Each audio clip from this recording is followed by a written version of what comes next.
the dog's position in the family? We haven't established it in a way that the dog understands. Okay. And I've found in nearly every case we deal with, people don't understand their dogs at all. They think human. They put human feelings, emotions and language onto the dog and wonder why it screws up. Okay. It has a language of its own. So in terms of the family hierarchy, where should the dog be? Oh, below all the human beings, because if the dog is above anybody, it sees itself as being responsible for that human.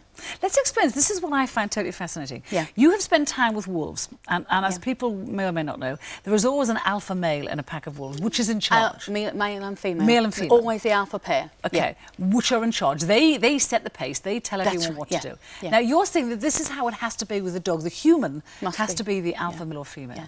Because you see, to be the alpha male or female, you must be the most intelligent, the most experienced, the strongest, the fittest. And you see, these dogs, no matter how much they try, cannot do this job in our society because they don't understand our society.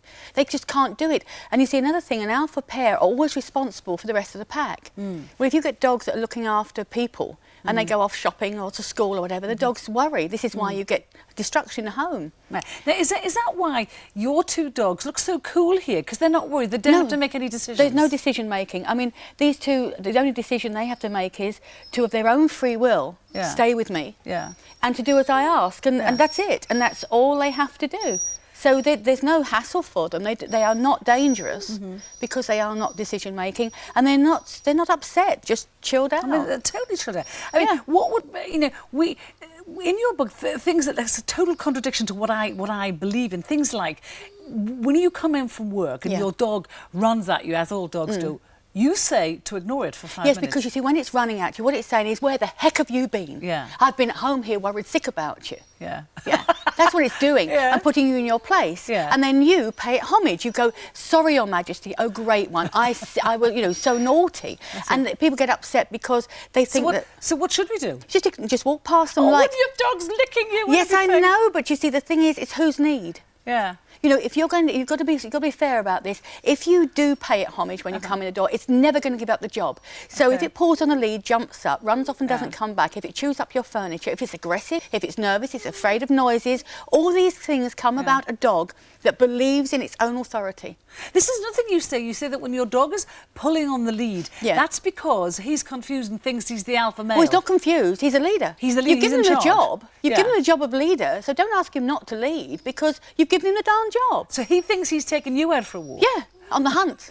Oh yeah. So now the other thing that lots of people would be thinking, oh my God, it's like you say, do not feed the dog until you have fed yourself. No, well, what I've come up with, there's a thing called gesture eating, which is you just eat a biscuit or something before you feed them. Now, you know, what I'd want to sort of reassure people is I don't say to dog, you don't fuss your dog.